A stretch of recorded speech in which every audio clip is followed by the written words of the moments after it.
podemos iniciar la conferencia de Kingdom Hearts. Ha dado algunos problemillas esto, pero creo que podremos tirar adelante. Voy a comenzar con lo que es el vídeo introductorio del primer Kingdom Hearts. En teoría vamos a hablar un poco más del HD 2,5, pero he preferido poner este porque el otro hace un poquito de spoiler y no sé hasta dónde estaría avanzados cada uno.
Esto es básicamente la introducción de lo que fue el primer Kingdom Hearts. De hecho, por la calidad del vídeo, es una introducción de la versión de Play 2, pero bueno, no sirve para comprender.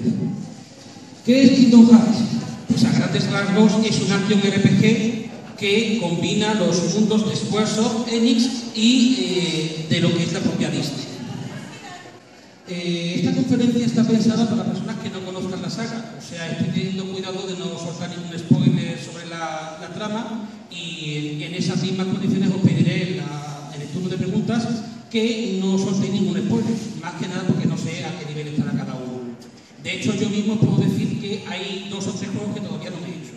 Los he jugado a todos con el fin de prepararme la conferencia, pero por falta de tiempo no he podido jugar todo lo que hubiera querido.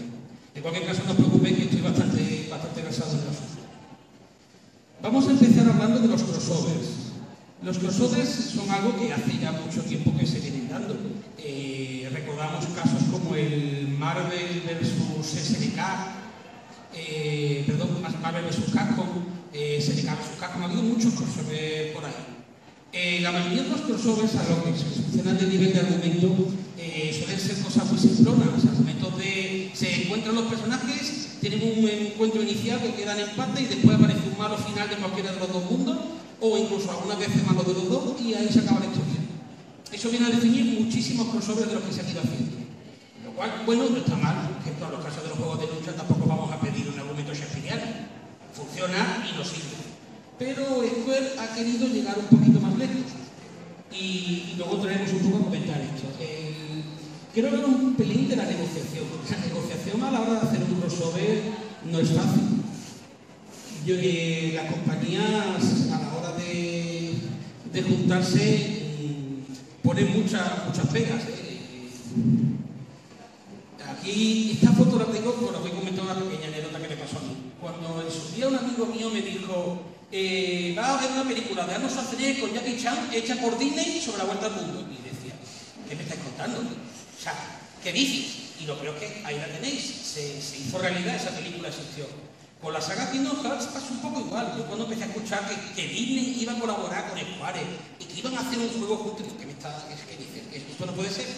Y lo peor es que se hizo realidad también. Este caso de crossover lo tengo aquí porque quiero que comprendáis una cosa. Las compañías son muy picajosas a la hora de hacer un crossover. Es algo que he mencionado ahora mismo y os voy a extender un poquito. En esta escena vemos al Pato Donald y al Pato Lucas juntos. ¿Por qué están juntos? Porque están tocando el piano en la escena, correcto. Pero hay una razón más, y es que Disney y Warner pedían exclusivamente tener el mismo tiempo en pantalla de sus protagonistas para cada uno de las dos. Con lo cual, CMX llegó a un punto que dijo, vamos a ver, lo más fácil, lo saco juntos y si no hay lío. Y si os fijáis en la siguiente foto, tenemos el mismo caso, Mickey Mouse y Bugs Bunny, en el mismo tiempo en pantalla. Incluso el ending de la película sale primero el Esto es todo amigo y después vemos a Campanilla. Todo está hecho de forma que coordinen en tiempo, porque las exigencias de las compañías suelen ser difíciles.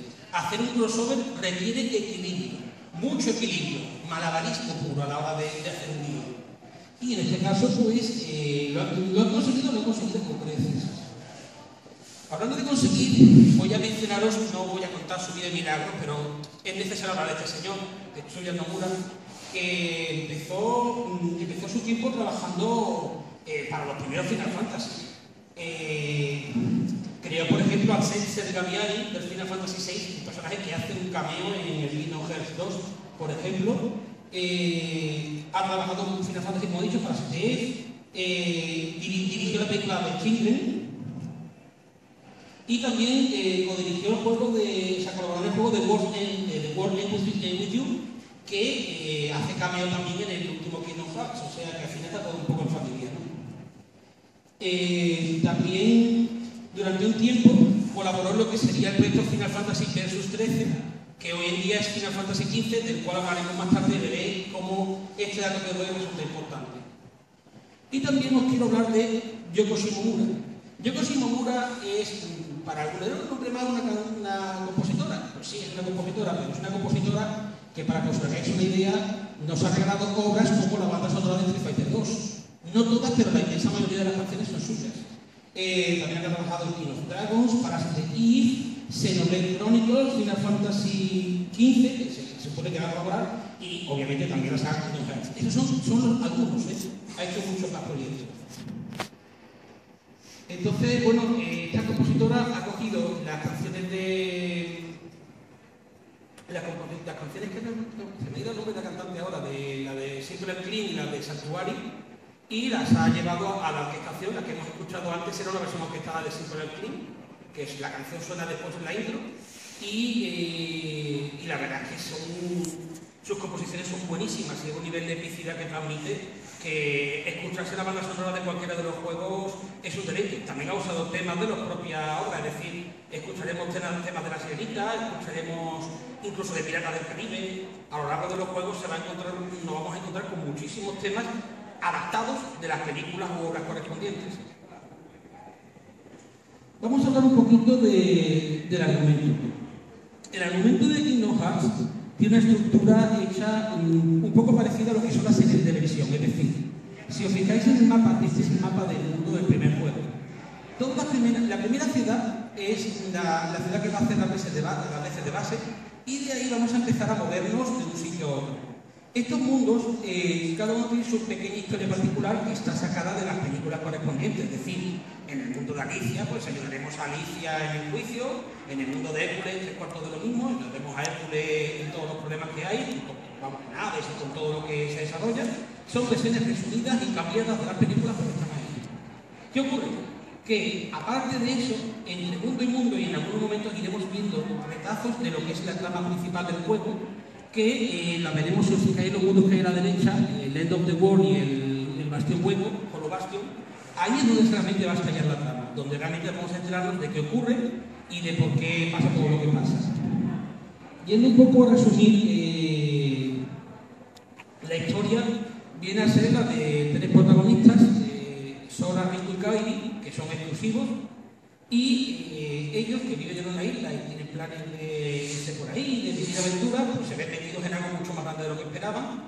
Y Sora, que es el protagonista que vamos a controlar durante la saga prácticamente, salvo algunos momentos, acabará colaborando con Donald y Goofy, que vienen a ser sus compañeros de batalla, y bueno, tendrá que resolver el destino de su mundo, que se va, por decirlo de alguna forma, final al carajo. O sea, el mundo suyo se ve engullido por la oscuridad y perderá el contacto con sus amigos. Ese es el argumento del primer juego. Todo esto se va a regresar mucho más luego. Hablando un poco del tema de Donald y Goofy, ¿se podría decir que es un juego infantil? Sí, o sea, es un juego infantil en tanto y en cuanto no vamos a ver sangre, no vamos a ver un tipo de argumento que se salga de los cánones japoneses, es decir, incluso americanos, ¿no?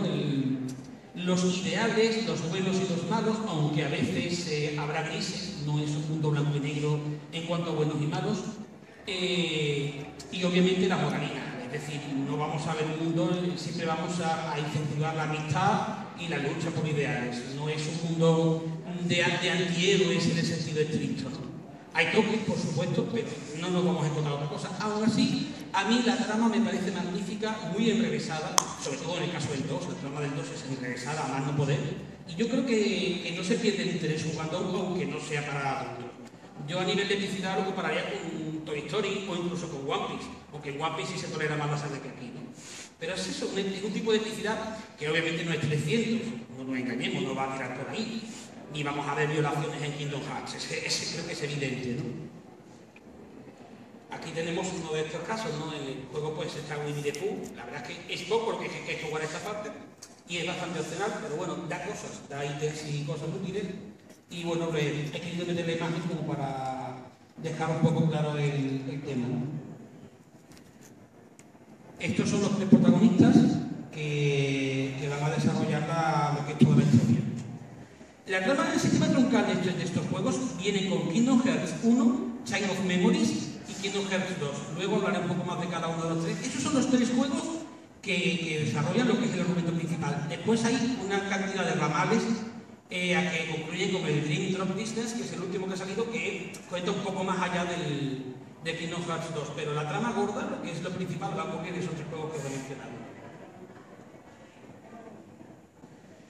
Vamos a hablar un poquito de la jugabilidad.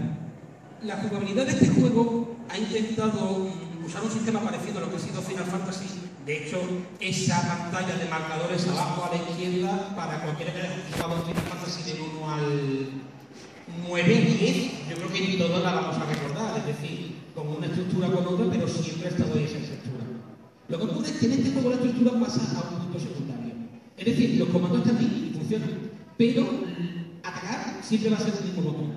Hay un botón de atacar, un botón de salto y en segundo juego un botón de esquivar. Y después siempre tenemos junto a la palanca izquierda, podemos usar la cruceta para mover esos comandos e incluso tenemos botones de atajo. Este es el sistema que se creó para la primera parte y que la verdad ha dado muy buenos resultados. Voy a tener un poco la chuletilla que no... Precisamente he querido meter un par de pantallas de lo que es Final Fantasy XIII.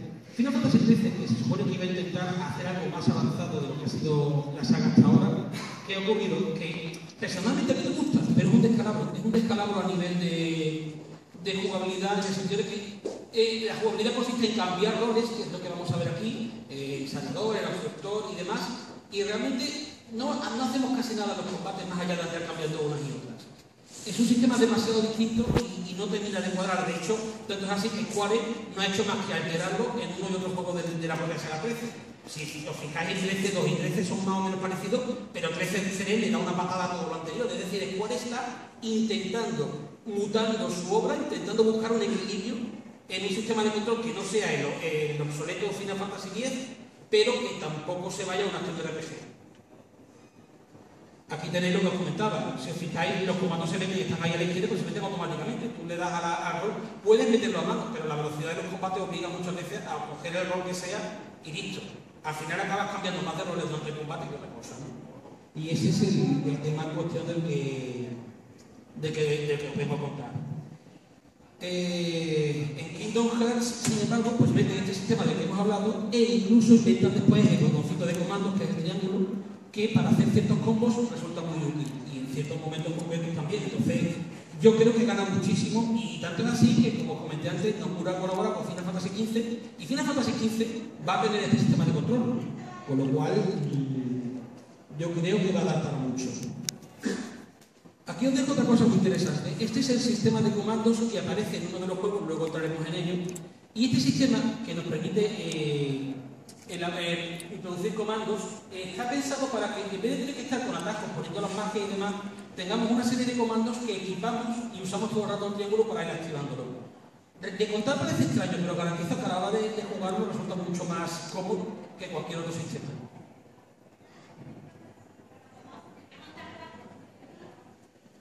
Y aquí tenéis el ejemplo de lo que os hablaba, ¿no? Fijaos que ahora tenéis el X para atacar y el triángulo, como el R y el R, podéis ir rotando entre comandos y en ese menú vais a meter los comandos que a vosotros os interesen. Después los otros botones quedan relegados a salto, a esquivas y demás, y de esta manera, pues la verdad es que se hace un combate muy rápido y muy ágil. De hecho, en el Kingdom Hearts 2 ya hay unos combos muy fuertes.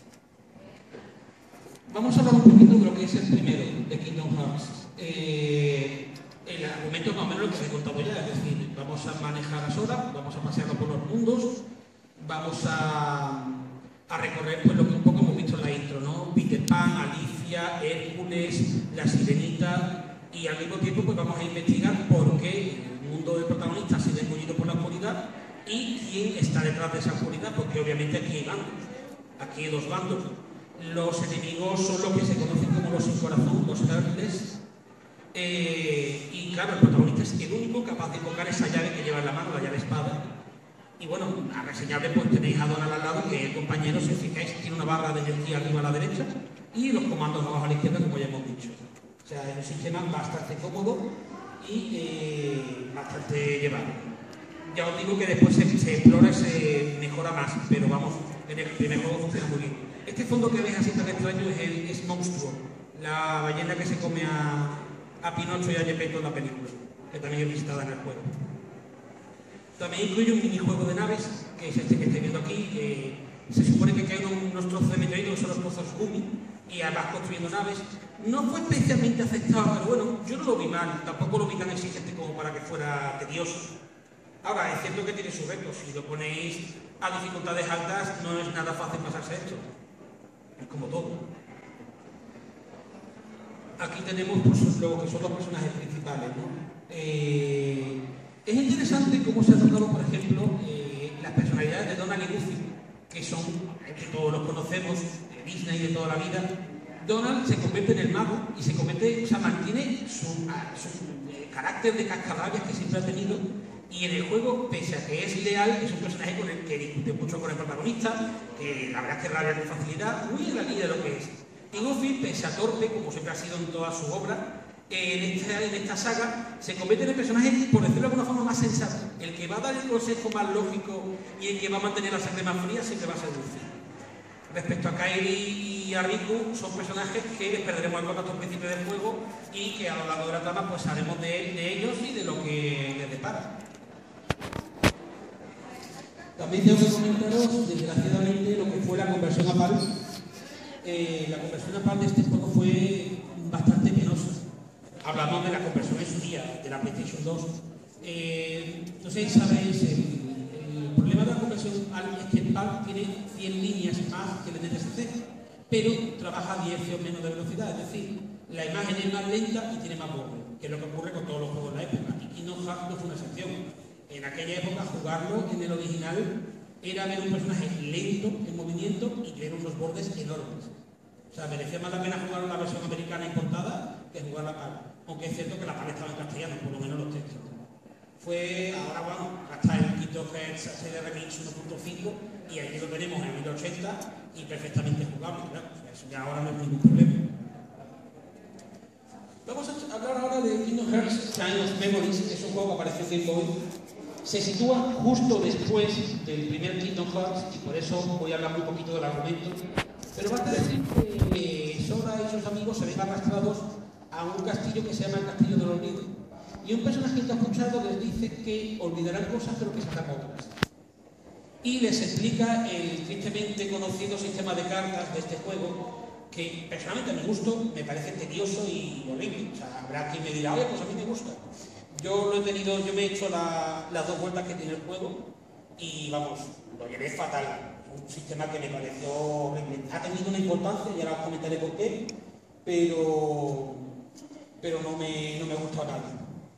Sobre el argumento, a lo que os he contado, y que es una versión donde vamos a visitar, por la excusa de los recuerdos, vamos a revisitar trozos del argumento del primer juego. O sea, sus valores de producción son mucho más bajos. Aunque la trama que tiene, la trama que subyace después de ir revisitando mundos, es muy importante hasta el punto de que la segunda parte de Kingdom Hearts no se entiende sin hacerse este juego. Porque pasan muchas cosas en este juego que son muy, muy importantes. De hecho, ya os digo, hay 2 vueltas, una con Sora y otra con Riku. Y en cada una de ellas comprenderemos muchas cosas sobre qué ocurre con los personajes más tarde. El sistema de naipes, pues mira, os tengo aquí apuntado en la chuletilla un ejemplo. Supongamos esto, tú tienes un mazo de cartas. Si tú le haces un ataque con la llave espada que se llama 3 deseos de valor 5, hace un daño de 0. Pero eso sí se usa en un primer golpe. En un segundo golpe hace un nivel de X, peor, claro. Y si se usa en el tercer golpe, hace un nivel B. Y además, la carta de valor 5, si tú, el enemigo, te ataca a ti a la vez que lo atacas con una carta de 6, por ejemplo, pues te anula el ataque. Es decir, tenemos que estar moviendo las cartas izquierda y derecha mientras movemos al personaje y evitando que nos ataquen a nosotros, lo cual a veces en los combates más normales se pasa, pero en los jefes llega a ser muy, muy difícil. Por lo menos a mí me lo ha parecido, ¿no? Pero este sistema de cartas ha resultado después la semilla de lo que es el sistema de comandos. Es decir, este sistema de mover con el L y el R las cartas, al final es lo que hacemos en el modo comando, solo que en el modo comandos solo vamos a lanzar habilidades especiales como magia o combos especiales. El ataque se sigue haciendo como se ha hecho siempre, con el botón X. Pero ya os digo, este sistema del mazo de cartas se convertirá luego en el mazo de comandos en los posteriores juegos, lo cual viene muy bien. Y después, bueno, este juego tiene, mira, aquí tenéis, aquí os he dejado alguna foto, este sistema de cartas, si os fijáis, a la izquierda tenéis las cartas de protagonista. La carta que tiene valor 0 sirve, nada más que sirve para contraatacar. O sea, si atacáis con esa carta siempre la van a anular con una carta más alta. Pero si la usáis cuando alguien os ataca, contraatacaréis vosotros. Podemos activar las cartas de 3 en 3 para hacer combos especiales y demás. Ya os digo, a mí personalmente no me ha gustado, hay gente que sé que sí le ha gustado. Y aquí tenéis lo que es la estructuración del mazo de cartas. A la izquierda tenéis las cartas que podéis elegir y qué valor hay cada una, y a la derecha pues construís el mazo según vuestra estrategia. Esta es la versión de Game Boy, la versión original. Como fijáis, claro, aquí pasa todo de ser a polígono hasta hecho en 2D, pero el sistema de planteamiento es de hecho la historia, salvo algunos pequeños cambios, la misma. O sea que, hombre, en su época fue bastante importante. Y aquí tenéis una comparación de lo que eran los gráficos de Game Boy con el de polígonos. O sea, que cae la misma escena, pero de una perspectiva distinta. Bueno, vamos a hablar de Kingdom Hearts 2. Volvemos a lo mismo, argumentalmente empieza donde acaba el Child of Memories y empezaremos a manejar a un personaje nuevo que se llama Roxas, que es este chavalito rubio que tenemos ahí al lado de la camiseta roja. Estos sí que son sus amigos y él van a estar investigando una serie de cosas en una intro que hace a veces de prólogo, demasiado largo para algunos, a mí no me disgustó, pero es cierto que durante un trozo de juego, unas 3-4 horas, vamos a estar manejando este personaje sin saber por qué lo estamos manejando y sin enterarnos de nada. El que ha jugado a Child of Memories sí va a comprender un poco más el argumento, pero solo porque lo ha jugado. Si lo coges desde el 1, no te enteras demasiado del asunto. Más tarde, cuando pasan esas 3 primeras horas, aquí tenemos a la vieja guardia del primer juego, reunirse de nuevo. Si os fijáis, Sora tiene un traje nuevo ahora, que además irá cambiando. Hay unos combos y unas habilidades que si los hacéis en un momento dado, tienes varias formas con ese traje que hará ataques distintos. O sea, la verdad es que le añade mucha profundidad. Otra cosa muy interesante que añade Kingdom Hearts 2 es el asunto de los bandos. Si os fijáis, el primer bando siempre ha sido el sin corazón, el Heartless. Pero aquí entran los incorpóreos. Yo personalmente creo que no debería haberlo llamado así. Realmente son los nadie. Nobody en inglés es nadie. Y creo que va más por ahí la palabra que por incorpóreo. Pero bueno, cosas de la traducción. Cada uno de ellos tiene su propia insignia y son 2 bandos totalmente diferenciados, que no colaboran contra el protagonista. O sea, realmente son 3 bandos en escena y cada uno con sus propios intereses. Eso da mucho juego a la hora de desarrollar el argumento. Y este es el encapuchado del que os hablé, y este es los que llevan a los incorpóreos, como se los llaman en España, es la organización 13, con la cual ya hemos tenido algún encuentro en el Chain of Memories y que obviamente aquí pues, va a hacer mucho más acto de presencia. Sobre sus identidades y el por qué están ahí, se irá descubriendo sobre la historia, con lo cual no quiero contar mucho. El sistema de combate es una evolución del anterior, lo que pasa es que un poco más enfocado al combo, es decir, incluso puedes llegar a pasarte juegos sin tirar de magias, obviamente en dificultades más normales, ¿no? En dificultades muy altas ya no es tan fácil. Aunque si este juego se dice que es más fácil que el primero, los combos son más largos, tienen muchas más habilidades que activan uno y otro combo, y se pueden combinar mucho más los ataques. Entonces, bueno, yo creo que en ese sentido gana mucho. Esto que estáis viendo aquí es el minijuego de nave nuevo. El minijuego de nave nuevo pues es bastante más ágil que el primero, está más aceptado, pero vamos, no deja de ser eso, es un minijuego que podemos pasárnoslo una vez y desentendernos si queremos. Vamos. Obviamente hay nuevos mundos, ahora tenemos el Rey León, Piratas del Caribe, volvemos a pisarle Pesadilla antes de Navidad, que ya se pisó en el primer juego. La verdad es que está muy bien ese tema. Aquí tenemos el de la sirenita, se convierte en un minijuego musical. No es horrible, pero la verdad es que no es la parte más divertida del juego. Aunque habrá quien le guste, vamos. Eso sí, os vais a hinchar de escuchar los pentacos. No sé, es muy bueno con los QTE. Os vais a hinchar de, vamos, vais a aprender las canciones de memoria. A ver, mira si os queda algo más así que comentaros. Este juego, bueno, sí, hay un par de cosas muy importantes. El tercero del truco principal, o sea, este juego, el final, os diré que es bastante conclusivo, aunque la historia después sigue con otros juegos, pero es un cierre muy bonito el que da este final, ya veréis por qué. Y la conversión a PAL fue bastante más destacable que la del primero.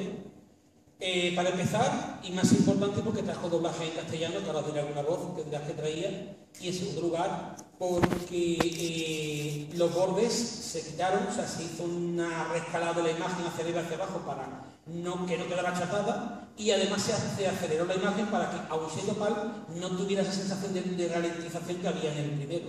O sea, se esforzó en Square en hacer algo un poquito más decente.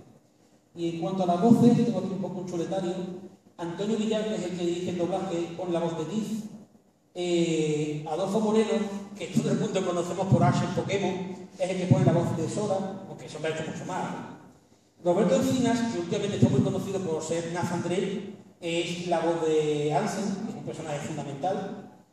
Y Mar Bordallo, también muy conocida porque es Penny en Big Bang Theory, pone la voz de Mulan.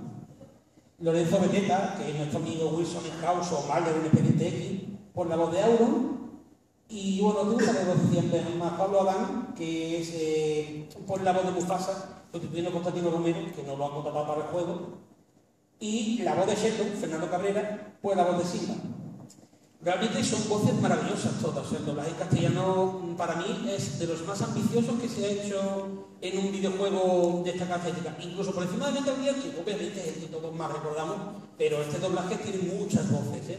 Kingdom Hearts 2, de hecho, es muy ambicioso en todo el mundo, personajes y situaciones. Y todo eso está doblado en la versión PAL de PlayStation 2. Desgraciadamente, la versión HD Remix perdemos el doblaje castellano. O sea, la versión remix, como todas las versiones remix que hace Square, la Final Mix, perdón, que es el nombre, añade escenas que no estaban en el original. Eso ocurre con el Kingdom Hearts 1 y con el Birth by Sleep también, pero perdemos ese audio en castellano que teníamos aquí en España. Aún así, bueno, tengo alguna vocecilla por aquí en inglés.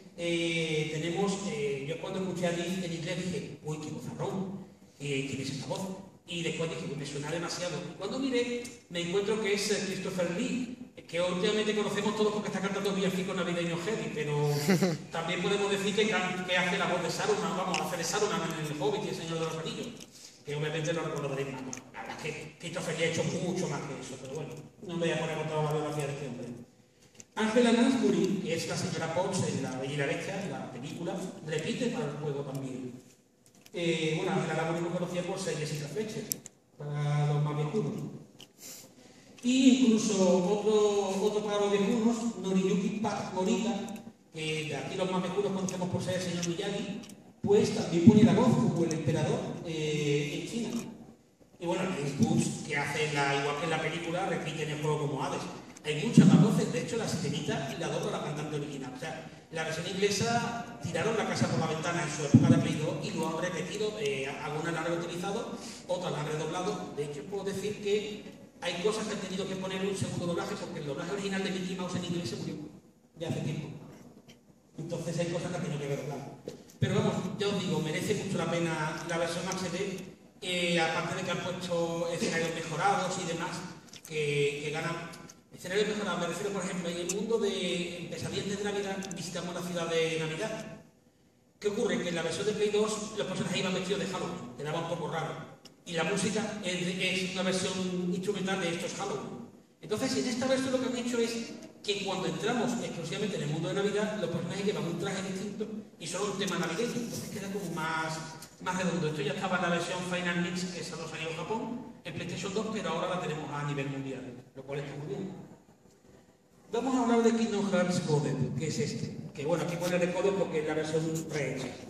Este es el original. Es un juego que salió para móviles, que tenía puzzles, que tenía los personajes están en 2D, por eso ahora si lo veis está un poco modelado. Y todo el fondo está hecho en polígonos. No está mal, pero no deja de ser un juego hecho para móviles y por capítulos. No tenía mucho más. Se ubica el drama después del Kingdom Hearts 2, pero realmente no nos va a contar mucho, nos va a extender un poco porque por ciertas historias, Pepito Grillo, que viene a ser nuestro cronista en los juegos, uno de los diarios se ve borrado. Esto se ve en la trama de Kingdom Hearts Chain of Memories, el que lo haya jugado lo entenderá, pero la cuestión es que el juego lo que se plantea en el juego, a inicios, es arreglar ese diario, restablecer el diario y resolver el misterio de lo que ha pasado ahí. Entonces, bueno, de eso va a ir el juego. Revisitaremos mundos del primer Kingdom Hearts, incluso tocaremos algo del Chain of Memories, pero vamos, es eso, es un revisitado con algunos detalles. Lo que sí es interesante es que en la versión de 3DS, que es lo que tenéis aquí delante ahora, por si hay dos pantallas, se usa el sistema de comandos que todavía no sé, técnicamente no ha salido, sale en el siguiente juego, voy a hablar, que es el Beat by Sleep. Pero como este remix salió después del Beat by Sleep, ya tiene sistema de comandos. O sea, si os fijáis arriba, están los menús igual que por los LLR, puedes ir cambiando y eligiendo qué comando hacer. Lo cual, ya os digo, da mucho juego. Da mucho, o sea, se me ha apagado la tablet, lo siento. Ahora.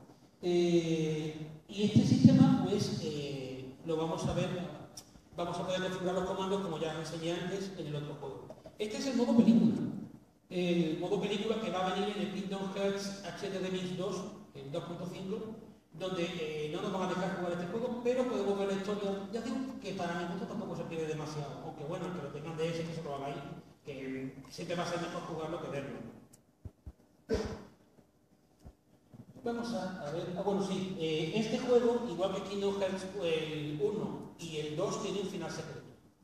Para sacarlo tienes que hacerte el juego al 100%. De todas formas, en el modo película de la versión HD tiene el final secreto incluido. O sea, no, en ese sentido no hay complicación ninguna. Vamos a hablar de este juego, el 358/2 GB. Este juego es muy oscuro, le pasa un poco como al Chain of Memories. Esos dos juegos son bastante oscuros, son menos, no es que oscuro de que la imagen se ve más oscura, sino de que el argumento es un poco menos bonito de lo que suele ser la saga, ¿no? Aún así, bueno, sigue siendo que nosotros es un juego ni violento, ni se sale de los cánones de la compañía, de lo que cuadra. El argumento nos va a contar que es de Roxas antes de Kingdom Hearts 2. Ya os digo, no quiero andar en esto porque es muy fácil caer en spoiler en este asunto. Pero a Roxas parece que tiene algo que ver con la organización 13 y este juego nos cuenta de qué va esa historia y qué tiene que ver Roxas con la organización 13. O sea, vamos a vivirlo todo en el personaje de Roxas y vamos ahí en un sistema más o menos de misiones, comprendiendo cómo llega Roxas a Kingdom Hearts 2. A ver, es importante comprender que pese a que sea una precuela, hay que jugarlo después de Kingdom Hearts 2, porque el argumento asume que tú ya te has hecho ese juego. De hecho, la intro enseña cosas de ese juego. Con lo cual es mejor tocarlo siempre. El 1, tengo Memory 2, los primeros. Y después los otros ya lo podemos discutir, pero esos tres hay que jugar los primeros. Porque tiene la carga argumental fuerte. Una de las cosas interesantes que tiene es que como se desarrolla durante el año que hay de Kingdom Hearts 1 y 2, durante un momento en el juego nos mencionan lo que acontece en el Castillo del Olvido. Él no entra en el castillo, pero sí que averigua cosas del castillo, pero desde su punto de vista, claro. Este es el sistema de juego, dos pantallas que tiene la DS. Y bueno, si os fijáis, estamos en la misma, las misiones y el sistema de comandos de nuevo, que más o menos es el que hemos estado viendo hasta ahora, no hay demasiado en el asunto. Lo que sí añade un poco como novedad es que todo en el juego se activa de esta manera. Es un sistema un poco raro, la verdad, pero al final se acaba haciendo bastante interesante. Es el sistema de paneles que se llama. Todas las habilidades que las tenéis a la derecha se equipan y cada panel ocupa un tamaño. Tenéis que jugar un poco como al Tetris, con los paneles para que encaje todo. Hay algunos que incluso se combinan, o sea, es bastante interesante la función. También tiene un juego que tiene un modo multijugador e incluso tenéis un modo de selección de personajes. Obviamente que ahí las caras no sabéis quiénes son la mitad si no lo habéis hecho, pero bueno. Digamos que cuando hacéis el juego o a lo largo que vais avanzando vais desbloqueando personajes y podéis ir haciendo misiones en solitario o con alguien. Está ahí, es un sistema, incluso desbloquear algunas cosas, pero vamos, este juego no tiene final secreto ni nada. Sobre este juego estamos un poco en la misma. Aquí tenéis la versión abajo a la derecha, en texto en la DS, y arriba a la izquierda en la versión HD con diálogos hablados que se ha metido en el Kingdom Hearts 1.5 Remix, pero no jugamos. Estamos como con el recodo. Son los dos únicos que han venido en los remix que no vienen jugables. Ya os digo que son los más flojos también. O sea, los que vienen en los discos son mucho más interesantes. Aquí llegamos al Kingdom Hearts Beat by Beat. Este es el de PSP y este sí fue un poco más ambicioso que los anteriores. O sea, tiene las limitaciones de la PSP, pero sí se ha planteado con mundos distintos, sí se ha planteado ampliando la historia y es una precuela, muy precuela, es decir, tengo aquí la foto, míralo. Estos son los tres protagonistas, que son Aqua, que es la muchacha, después está Ventus, que es el chaval, y el chico más mayor es Terra. Este juego se desarrolla antes del primer Kingdom Hearts. Volvemos a lo mismo. Hay que jugarlo después del 2, pero la historia que nos cuenta es muy previa. También nos va a contar muchos datos para comprender lo que acontece y por qué pasan muchas de las cosas que ocurren a lo largo de la saga. Pero para que esas cosas las llegamos a entender del todo, tenemos que haberlo hecho los tres primeros. Vamos, el trío del que siempre os vengo hablando, ¿no?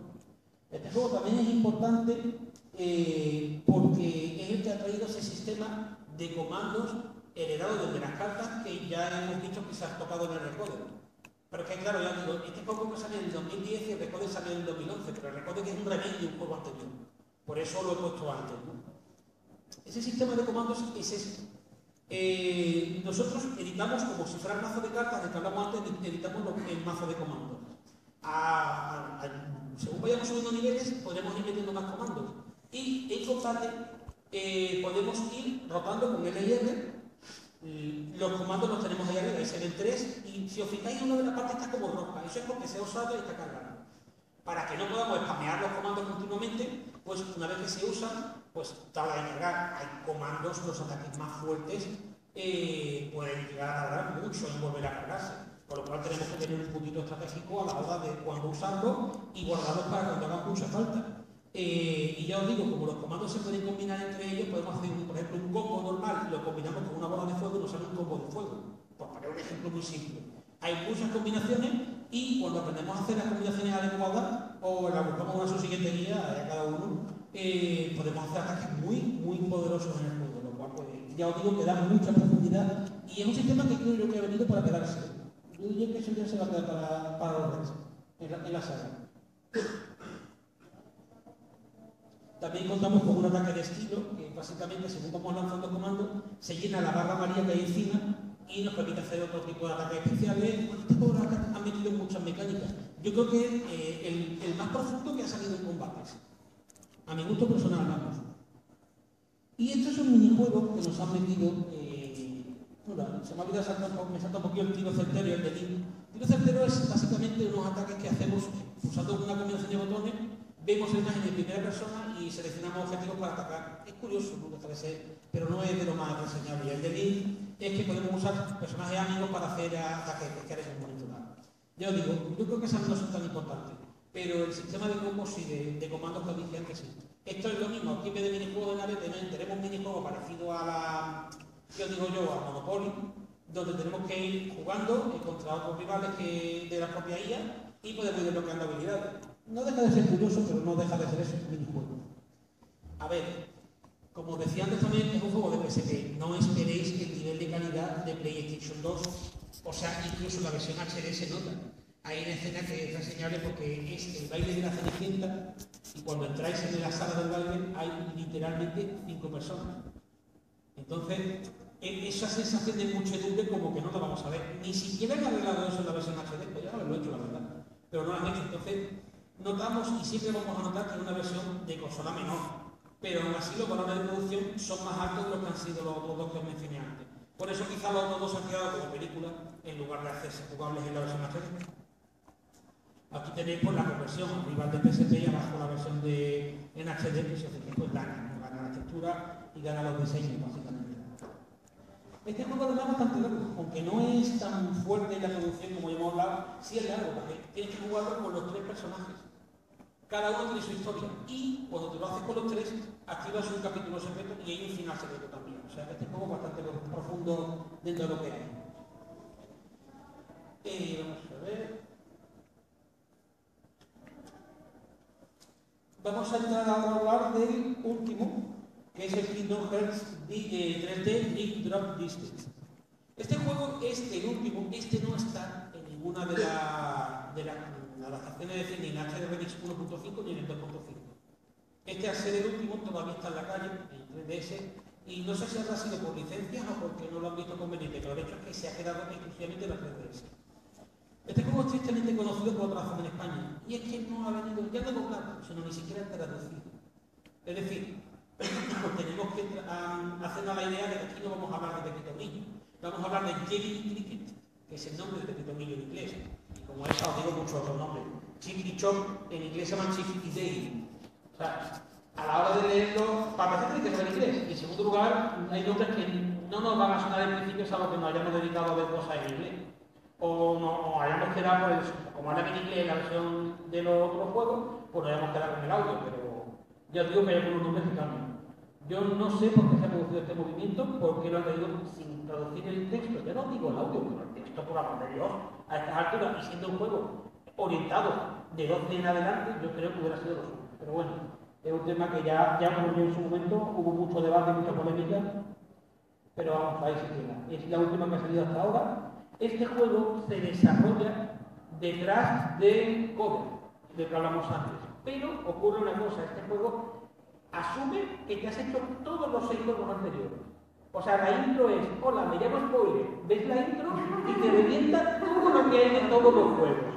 No te deja ni uno. O sea que poco recomendable cogerlo si no te has hecho los otros 6 juegos. Y además que aparecen personajes y se da por entendido, de hecho hay un manual, un texto donde nos deja leer todo lo que ha pasado en los otros 6 juegos. O sea, que no nos vamos a enterar del argumento si no hemos jugado a eso. Y además nos va a destripar muchos finales y muchos eventos importantes de la saga, ¿no? A ver, por eso de la trama de muy poquito. Os puedo decir que Sora decide meterse en el examen de portador de la llave espada, que ese es un título del que oiremos hablar más en Virtual Sleep, ya os digo que está muy relacionado todo, y que el argumento del juego pues, va a ser pasearse por algunos mundos que están como sumidos en un sueño. De hecho, en este juego no están ni los incorpóreos ni los sin corazón. Entra otro tipo de personaje nuevo, que no me acuerdo cómo se llama, tengo que apuntar en el secretario, los Dream Eaters, o devoradores de sueños, que vienen a ser los nuevos enemigos en cuestión. Que además, algunos de ellos son buenos y se llaman Spin. Vamos, los podemos. Este juego a mí me recuerda un poquito a Pokémon o a Dino Kuni, que también tiene algo parecido, y es que nosotros no vamos a contar con Donald y Goofy en este juego, sino que tendremos mascotas. Lo cual significa que tenemos que estar desde acariciando hasta jugando con los bichos estos. Hay un torneo Pokémon de bichos en el juego también, o sea, un poco más exquisito en ese sentido, pero bueno, sigue siendo un buen juego. A ver. Esto es básicamente, porque bueno, de juegos ya hemos hablado de todo, nos queda hablar de Kingdom Hearts 3. Esto es Kingdom Hearts 3. Hay una cosa que quiero que tengáis en cuenta por la saga. Aunque ahora la tengamos en Play 3 y todo lo demás, no dejan de ser juegos de Play 2, PSP, Nintendo DS y Nintendo 3DS. Esta saga no ha pisado en condiciones con una consola de alta definición. Nunca. La razón, el que me conoce, está acostumbrado muchas veces a Cantinela, porque la he soltado muchas veces en podcast y en varios sitios, es que los japoneses no han sabido amoldarse al sistema de programación usando motores. Los japoneses siempre han funcionado haciendo lo siguiente: empieza a hacer un juego desde el principio hasta el final. Metal Gear 4 se ha hecho así. Empieza de cero y haces el juego. Ellos no tienen motores. Se han negado. Por eso siempre ha habido muy malas conversiones de juegos japoneses en PC, porque no tienen motores. ¿Qué ha pasado? Que en esta generación, dado los costes de producción tan altos que maneja una compañía para hacer un juego, no han tenido más narices que empezar a aprender. Pero todo el tiempo que han estado preparando ese tema ha sido tiempo que han tenido que vivir de la renta. Si os fijáis, Square ha sacado más juegos con versiones de Game Boy o de Super Nintendo que otra cosa. O se ha dedicado a distribuir productos, pero Square no ha sacado tanto. Hasta que no hicieron el Crystal Tools, que se realizó y empezaron a sacar los Final Fantasy, no han podido hacer nada en condiciones. La única que aguantó bien fue Capcom, porque tenían que leer el framework y empezaron con los Resident Evil, que puede costar más o menos, pero a mí no son de esta generación. Tanto Konami como Square han estado muy lastradas. Y bueno, Konami ha estado a pie de la quiebra. Mucha gente me dice, pues yo no compro Metal Gear Prólogo este que han sacado. Pues cómpralo, porque es lo que va a permitir a Konami seguir trabajando. Es que no tienen dinero. O sea, parece triste de decir, por eso a Konami le ha pasado mucha factura a esto. Por eso Castlevania lo ha hecho de Critique española y los Silent Hill lo han hecho compañías como Batra y demás, que no son primas, son primas. Una compañía que no es Konami. Konami lleva haciendo hacer juegos desde la época de la Play 2. O sea, ¿qué ocurre? Kingdom Hearts 3 viene ya para la Play 4, pero claro, es nueva generación. Aquí sí veremos sombra. Si os fijáis, el grupo de enemigos atacando así, usando efectos de partículas, es una declaración de intenciones. Nos está diciendo, oye, que esto va a ser grande, que aquí sí vamos a usar ya la tecnología que no hemos podido usar antes. Y aunque ha salido solo el vídeo, que además lo tengo aquí por si lo queréis ver ahora, realmente yo creo que es una promesa y una promesa importante. Después hay otro factor bastante interesante que os quiero tocar, y es que todos sabemos lo que ha pasado con Disney. Disney ha comprado. Aquí tenéis lo que fue, creo que fue de Kingdom Hearts 2. Alguien se ha entendido mirar por la textura de los modelos y ha encontrado a Buzz Lightyear y a Woody dentro de Kingdom Hearts, lo cual implica que en un momento dado se estuvo planteando usar Toy Story dentro de Kingdom Hearts. Y bueno, ahora aquí dejo la foto de lo que se plantea. Y plantearos esto: Disney ahora tiene Marvel y tiene Lucas. Significa que Kingdom Hearts, que a fin de cuentas es un juego de mundos, puede perfectamente entrar en cualquiera de ellos, porque a fin de cuentas dentro de los Piratas del Caribe. O sea, Kingdom Hearts no está limitado a Disney. No a Disney como Mickey Mouse y Pato Donald, sino que puede entrar, por el desarrollo de argumento que tiene, puede entrar en cualquier mundo que se proponga. Fijaos la fuerza que tiene este crossover. Imaginad un Kingdom Hearts 3 donde podamos, yo qué sé, cruzarnos con Spider-Man y después echamos un copaquillo con un Darth Vader. Podría darse, no es imposible. Y de hecho, cuando empiecen a salir episodios y demás, veremos si no se lo piden a Nomura. O sea, es algo que no es en absoluto imposible. Con lo cual, yo creo que esta saga está muy viva y que el hecho de que hayan salido estos dos HD Remix, lo que está aquí es para plantearnos y prepararnos para lo que va a venir ahora. Porque comercialmente les conviene. Saben que esto es una saga que se ha movido por demasiadas consolas, porque para mí no ha sido un buen movimiento. Piden demasiadas cosas distintas para poder estar al día con la saga. Yo, hasta que ha salido esto, yo no tengo todas las cosas que han ido aquí, entonces, y algunas de ellas las he pillado hace muy poco. Por eso ya esta saga la he tenido muy aparcada. Y ahora, gracias a las versiones HD, pues he podido retomarlo todo. Ahora sí tengo una DS y me he hecho con los dos que hay DS, por lo cual yo sí me los estoy haciendo en DS.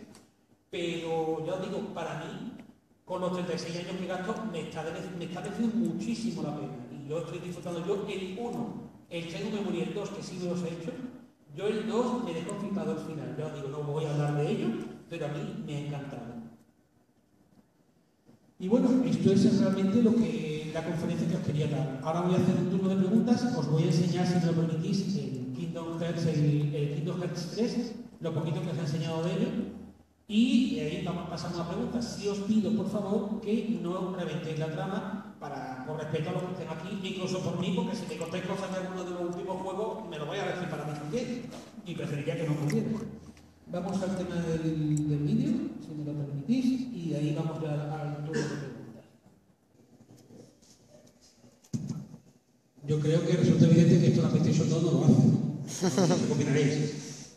Y bueno, una última cosa que os quiero comentar es que si queréis leer un especial que se ha hecho sobre el juego, yo mismo lo he redactado para la revista No Solo Gamer, que forma parte del grupo Fusion Freak, y bueno, la verdad es que en esa revista, que es gratuita y que está en la página de MISU, podéis encontrar esto y mucho otro contenido, incluyendo el análisis del propio HDR 2.5. O sea que en un momento dado podéis echar un vistazo, pero sí os digo una cosita. Por favor, bajadla de MISU, que es la página con doble S. Es que está habiendo gente que está pirateando la revista, lo cual me parece absurdo, porque es gratuita. O sea, yo entiendo que piratea una película, pero que piratea una revista que se ofrece gratuita, que no tiene ni que registrarse, me parece absurdo, pero ahí está. En cualquier caso, contáis con ello y bueno, pasamos a turno de preguntas. Lo que voy a hacer es que cuando me la digáis voy a repetirla para que quede registrada en micro, porque no se va a escuchar. Y creo que esto no se puede desplazar. No. ¿Tenéis alguna pregunta?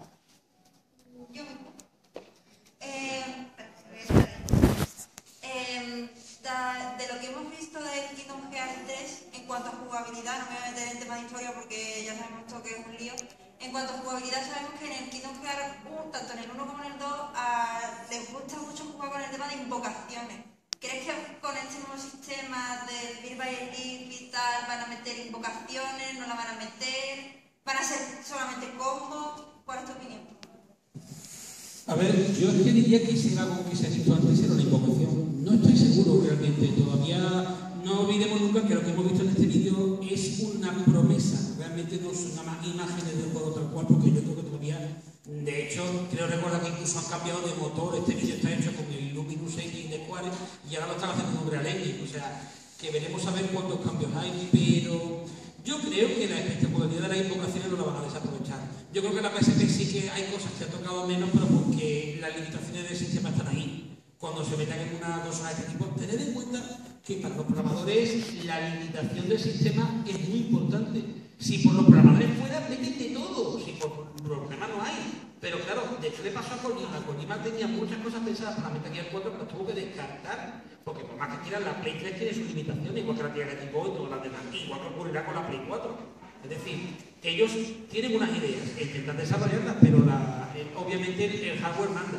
Aún así, yo creo que la PlayStation 4 y la Xbox One son sistemas muy fuertes como para que él no pueda ahora, o sea, Nomura y equipo no puedan desarrollar todo lo que quieran. ¿Alguna pregunta más? Estamos hablando de llave de espada como arma, ¿no? Como arma principal. Entonces, ¿quiere decir que habría pistolas, llaves pistolas? Por lo que se ha mostrado en el vídeo de Kingdom Hearts 3. Con la moto y con la de eso. A ver, la espada principal, el arma principal del juego siempre ha sido la llave de espada, en la que comienza, la que sale en todos los gráficos siempre es la llave del reino, que es la que de hecho sostiene ahí con la única en la mano, está en el vídeo que tengo, o sea, en la foto que tengo puesta detrás, ¿no? Pero la llave va cambiando y va cambiando mucho según el mundo en el que estás y porque vas consiguiendo... Se supone que es el llavero que tiene con forma de la cabeza de Mickey Mouse, el llavero va cambiando y hace que la llave cambie, ¿no? Entonces, claro, eso da mucho juego para poder hacer con la llave lo que nos dé la gana. Si en un momento dado... Hombre, yo creo que el sistema de cuerpo a cuerpo no va a desaparecer, pero sí, ya vimos, por ejemplo, en Kingdom Hearts 2 ya había sistema con dos espadas, en alguna de las transformaciones. Entonces, a ver, yo creo que no tienen limitaciones en ese sentido, como la historia la escriben ellos, pues siempre te puedo decir, no, es que Sora no sabía usar la llave por completo y no sabía que podía hacer esto. Y sacarte más cosas. Ellos no tienen límite. El vídeo obviamente es una declaración de intenciones. No sé, a veces pasa que lo que se ve ocurre y otras veces se dan cuenta de que el sistema rompe demasiado la jugabilidad y al final lo descarta. No sabemos lo que va a pasar, todavía es demasiado pronto como para hacer aquí de Michael Patcher y decir, va a pasar esto, esto y esto. O sea, yo creo que en ese sentido hay muchas páginas intentando analizar frame por frame este vídeo, pero yo todavía soy desconfiado y prefiero esperar a que haya un trailer más en condiciones, porque esto por ahora creo que ni siquiera ha llegado a la fase alfa. No sé si sabéis lo que son las fases de los juegos, pero una vez que terminas de programarlo, haces lo que es la programación completa, esto es lo que es la fase alfa. Después, cuando ya empiezas a mirar código, entras en beta. Yo creo que esta gente no está ni en alfa todavía, o sea que todavía están dándole forma al juego. Todavía les quedan muchos reajustes. Fijaos si es importante esto, que si os veis cómo se hizo Diablo 3, el sistema de combate de ese juego es distinto al que salió después del juego. Fijaos si cambian las cosas y si a veces ocurre hasta a etapas muy tardías del desarrollo. O sea, eso es algo que todavía queda mucho para que podamos hacer una especulación siquiera de lo que vamos a hacer. ¿Alguna otra pregunta? Sí. ¿Piensas que, como se vio ya en el Sea of Memories, haya un nuevo modo de historia ya con otro personaje que controle la espada? Volvemos a lo mismo, no veo por qué no, es decir, obviamente el protagonista principal es Sora y obviamente todavía nos queda por darle final a lo que se ha conocido como la saga del Buscador de la Oscuridad, que es como se conocen estos 7 juegos y el Kingdom Hearts 3, que sería el octavo, y creo que se había especulado con que va a haber más arcos con otras historias, es decir, que podría perfectamente moverse hacia otros personajes e incluso tener varios personajes como ocurre en el Drift Drop Distance. Pero la verdad es que todavía, volvemos a ver, especulaciones las que queráis. Por ahora han enseñado esto y también os digo, han puesto lo que han puesto porque es lo más reconocible. No sabemos qué planes tienen un muro ahora mismo al respecto. Yendo más allá de estos juegos que ya nos han mostrado, creo que es algo que ya se ha planteado, pero el pasar la saga Kingdom Hearts también a un juego de ordenador. No sé si eso es seguro o son simplemente rumores. ¿Crees que sería posible, factible, el pasar al ordenador incluso con el sistema que ya estamos viendo de jugabilidad? A ver, sería deseable, es decir, aquí tenemos ya Final Fantasy XIII y XIII 2 en Steam. De hecho, yo mismo pillé de oferta el 13 y a mí me encantaría, porque yo por no tengo ninguna de las dos. O sea, si me dices que van a sacar el Kingdom Hearts 3 en PC, oye, pues genial. O sea, técnicamente problema ninguno, porque de hecho un PC de gama media de hoy en día tiene la calidad similar o incluso superior a una PlayStation 4, o sea, problemas no hay. Y además siempre el PC, con su capacidad de configuración, puedes ponerle más o menos cosas y se acabó. O sea, problema ninguno. Es más, trabajando con el motor Unreal, como os he mencionado antes, ese motor está perfectamente utilizado para PC, o sea que hasta en ese tema problemas no van a tener. Otra cosa pueden ser las licencias, los problemas que haya con licencias por dentro, pero vamos, a ver, fijaos que el HDR solo ha salido en Sony.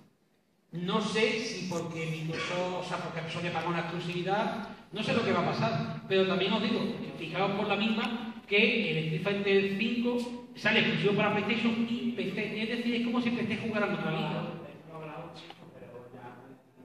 O sea que no sé exactamente qué decisión van a tomar al respecto. Hombre, por mí sería mejor, y mientras más sistema de los dos mejor, es más, ojalá los dos HDR Mix e incluso una posible adaptación del Drift Drop Distance, ojalá salieran en algún otro sistema.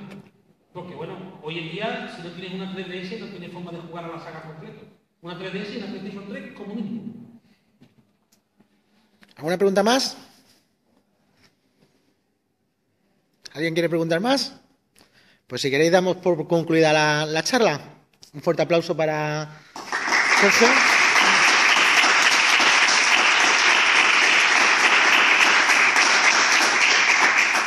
Y bueno, os invitamos a que os descarguéis las revistas No Solo Gamer, No Solo Freak, que son gratuitas, como ha dicho mi compañero, y que podéis ver mucha más información mensual de estos videojuegos que hemos visto hoy, incluso de otros más, y todos los análisis de las últimas novedades.